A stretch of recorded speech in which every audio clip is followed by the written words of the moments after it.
ताज़ा होली विथरिया में आपका स्वागत है और आप देख रहे हैं न्यूज़ पीआर।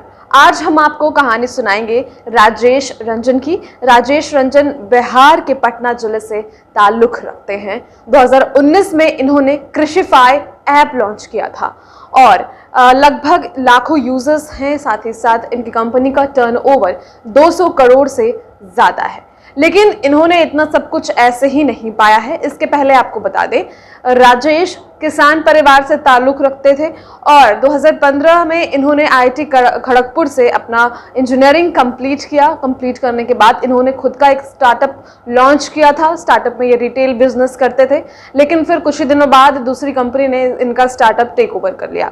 फिर बाद में 2 अलग अलग कंपनियों में ये जॉब करने लगे। लेकिन जब ये जॉब कर रहे थे तो उस वक्त इनके दिमाग में यह क्लिक किया कि जिस बैकग्राउंड से मैं आया हूं, अगर उस बैकग्राउंड के लिए मैं कुछ नहीं कर पाया इतना पढ़ाई लिखाई कर कर, तो फिर मेरी पढ़ाई का कोई मतलब नहीं है।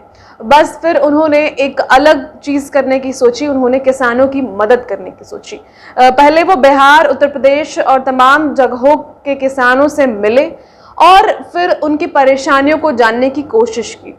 पता चला कि एक ही रीज़न के 2 किसान हैं। एक की लागत काफ़ी अच्छी है, लागत भी अच्छी है और टर्नओवर भी अच्छा है, और दूसरे का कुछ पता ही नहीं है। सेम रीजन में होकर, सेम फर्टिलिटी के बावजूद एक की कमाई काफ़ी अच्छी है, एक की कमाई काफ़ी अच्छी नहीं है।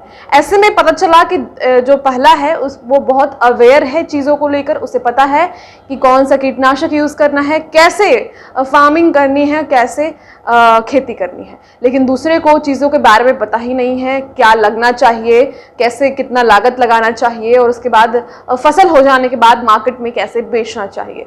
बस इनके दिमाग में फिर लॉन्च हुआ यही चीज़ें। इन्होंने सोची कि क्यों ना किसानों की मदद की जाए, और फिर इन्होंने ठाना कि वो एक ऐप लॉन्च करेंगे जिसमें सारे इन्फॉर्मेशंस होंगे वो उन किसानों के लिए जिन्हें इन सब चीज़ों को करने में मुश्किल होती है। तब एक चैलेंज था, चूँकि गाँव में बहुत सारे किसान, नेटवर्क उस समय नहीं था। 2015-16 2019 तक उतने भी अच्छे नेटवर्क नहीं थे, लेकिन फिर बाद में धीरे धीरे वो बढ़ने लगा।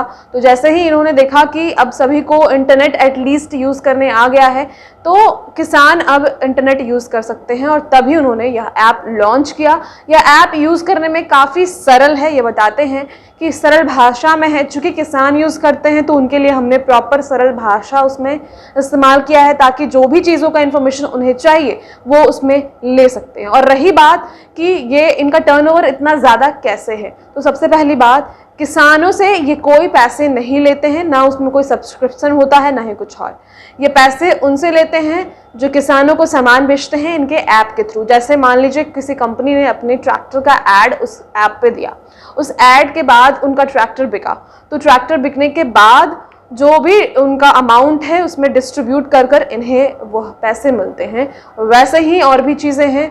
अगर कोई खाद बेच रहा है, कोई कुछ बेच रहा है इस ऐप के सहारे, तो उसका जो है पार्ट डिवाइड होकर इनके पास आ जाता है। तो राजेश रंजन 29 साल के हैं और उन्होंने यह ऐप लॉन्च किया और आज एक सक्सेसफुल कहूँ तो एक सक्सेसफुल बिजनेसमैन बन चुके हैं। इन्होंने किसानों की काफ़ी मदद की है जगहों जगहों पर जाकर, और ऐसा इतने इजीली नहीं हुआ। काफ़ी दिन इन्हें बिताना पड़ा किसानों के साथ, उनकी परेशानियां जानी, बाद में फिर उस ऐप में फीचर्स डाले। करीब 28 लोगों की इनकी टीम है, बैकग्राउंड में और भी लोग हैं, लेकिन इस तरीके से ये काम करते हैं और बिहार का नाम रोशन कर रहे हैं। तो फिलहाल आज की इस कहानी में इतना ही। और भी खबरों के लिए आप न्यूज़ पीआर के साथ बने रहें आज दिन भर।